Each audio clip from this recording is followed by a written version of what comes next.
பஞ்சாப் மற்றும் கோவா சட்டப்பேரவைகளுக்கு ஒரே கட்டமாக இன்று வாக்குப்பதிவு நடைபெற்று வருகிறது. 117 தொகுதிகளை கொண்ட பஞ்சாப் மாநிலத்தில் காலை 8 மணிக்கு தொடங்கி வாக்குப்பதிவு நடைபெற்று வருகிறது. குளிரையும் பொருட்படுத்தாமல் காலை முதலே வாக்காளர்கள் வாக்களித்து வருகின்றனர். லம்பி தொகுதியில் முதலமைச்சர் பிரகாஷ் சிங் பாதல் வாக்களித்தார். இதேபோல ஜலந்தர் தொகுதியில் கிரிக்கெட் வீரர் ஹர்பஜன் சிங் அவரது தாயாருடன் வந்து வாக்கினை பதிவு செய்தார். அப்போது வாக்களிக்க காத்திருந்தவர்கள் ஹர்பஜனுடன் ஆர்வமாக செல்ஃபி எடுத்துக் கொண்டனர்.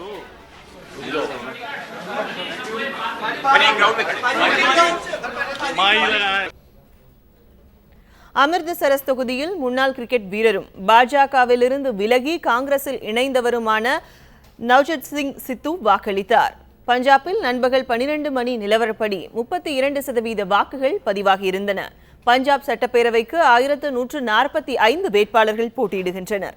சிரோமணி அகாலிதளம் பாஜக கூட்டணி காங்கிரஸ் மற்றும் ஆம் ஆத்மி இடையே மும்முனை போட்டி நிலவுகிறது. சுமார் 1 லட்சம் போலீசாரும் துணை ராணுவ படையினரும் தேர்தலுக்கான பாதுகாப்பு பணியில் ஈடுபட்டுள்ளனர். 40 தொகுதிகளை கொண்ட கோவாவில் காலை 7 மணிக்கு வாக்குப்பதிவு தொடங்கி நடைபெற்று வருகிறது. முதல் 2 மணி நேரத்தில் 15% வாக்குகள் பதிவாகின. பிற்பகல் 1 மணி நிலவரப்படி அங்கு 53% வாக்குகள் பதிவாகியுள்ளன. கோவாவில் 250 வேட்பாளர்கள் களத்தில் உள்ளனர். சுமார் 11 லட்சம் வாக்காளர்கள் வாக்களிக்கின்றனர். பாஜக, காங்கிரஸ், ஆம் ஆத்மி ஆகிய 3 கட்சிகளிடையே போட்டி நிலவுகிறது.